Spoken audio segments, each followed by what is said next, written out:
So at the moment, a lot of dog trainers and behaviorists are having on social media arguments and like heated debates and quite nasty discussions sometimes about different methods used to train animals. So that you've got different kind of groups. You've got the force-free people, and then you've got the people who use aversive training, which is basically pain-based training, and it has a range from using really intense pain, so like a shock collar or a prong collar, and then using just basic aversive training, which might just be a lead pop or a correction-based body pressure. And there's kind of these extremes on either side, and then you get the balanced trainers in the middle who use a range of things. And everybody kind of gets really uptight with each other and pushes and shoves and starts doing name calling and nastiness. Well, not everybody, but a lot of people. And it gets quite pointless because we're not really making a change to the problems at hand, which is basically comes down to, do we use punishment-based methodology to train animals, or do we use rewards-based methodology? So the punishment-based thinking crowd tend to not understand how reward-based training really works and think of it as bribery and constant luring and using food all the time, and they have a big problem with that.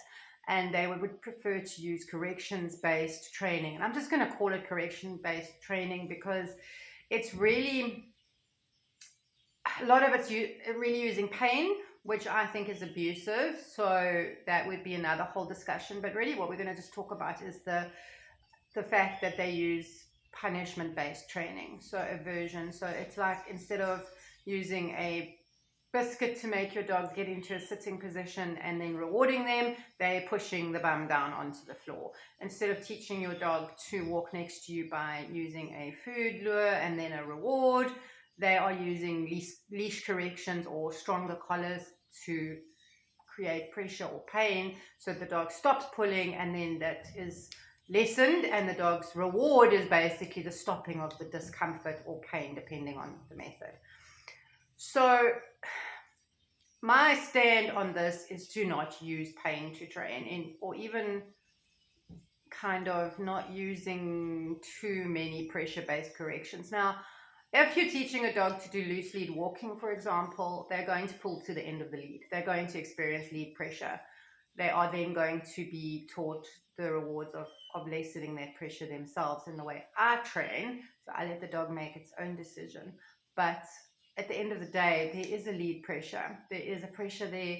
There is not an entirely force-free process to do that unless you start off with eons of patience and not even a lead on your dog, which is an alternative way to train.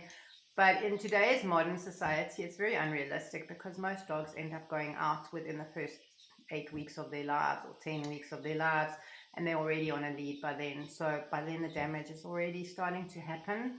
So the puppy's learning to negotiate life through wearing a harness or a collar or whatever you're using, and they've already learned about resisting and how to pull.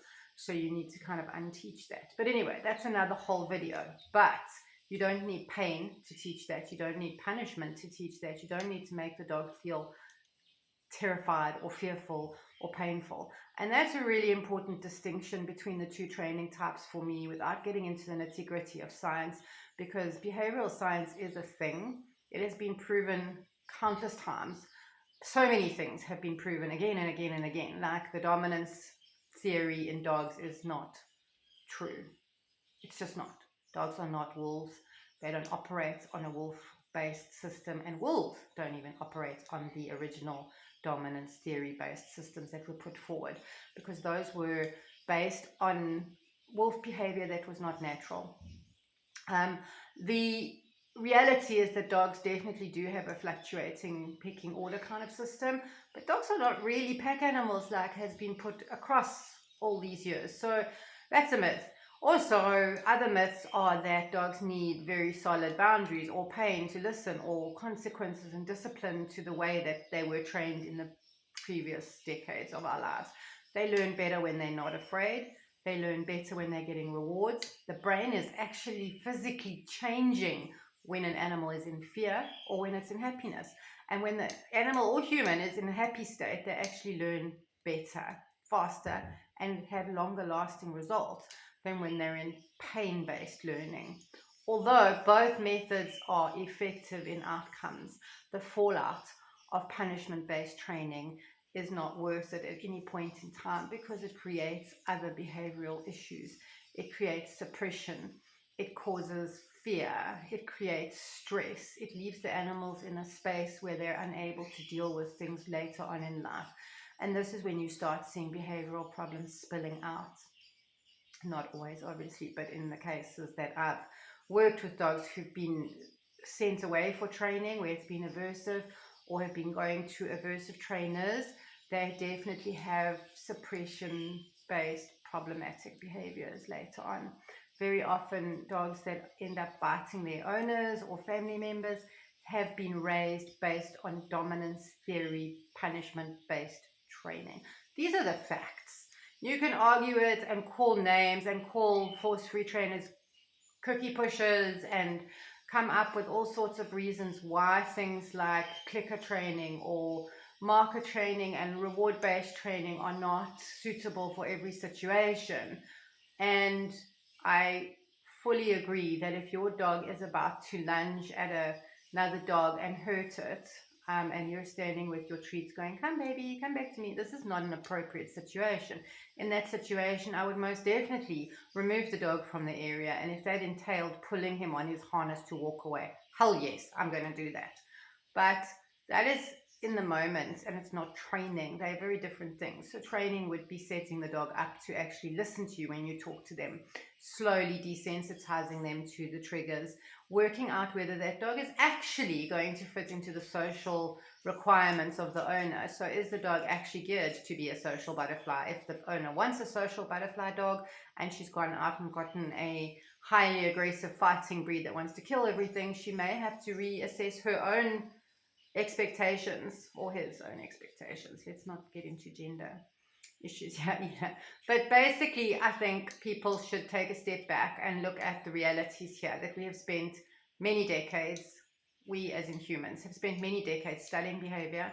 Enormous experiments have been done on animals and humans, not all of them ethical in themselves, and not all of them things that I've enjoyed reading through, but they all prove that in a happy environment where trust, love, and like security are nurtured, learning takes place better, and the animals, people in those situations turn out to be better, more chilled, happier, and just generally less full of problems than those raised in negative environments where there is a lot of punishment-based learning situations, trainings going on all the time. And I think that's important for humans to start really looking at when we are looking at things like animal training. It is pointless to keep arguing with other trainers about this, but rather to get the public to understand that if a trainer comes at you using a fear-based methodology and wants to discipline behaviors out of an animal, they really need to take a better look at the newer methods around these things that are proven to be better, more effective, and kinder, just kinder.